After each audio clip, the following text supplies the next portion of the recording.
কাব্য, বল। পাতারা ঝরে গেলে গাছ কি মরে যায়?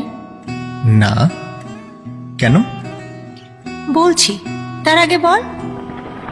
ফুলেরা ঝরে গেলে গাছ কি ফুল ফোটানো বন্ধ করে দেয়? কোনো কিছু ঝরে গেলে, চলে গেলেও কোনো কিছুই থেমে থাকে না। তাহলে আমি যদি চলে যাই, দূরে যাই, তুইও থেমে থাকবি না, তাই না? এগিয়ে যাওয়া মানে ভুলে যাওয়া না। তুই চলে গেলে আরো বেশি হৃদয় থেকে যাবি। কাব্য, হ্যাঁ বল। আমি কি তাহলে? পাতা নাকি ফুল? তুই শেকড়, আমার জীবনের মূল। তুমি সুখ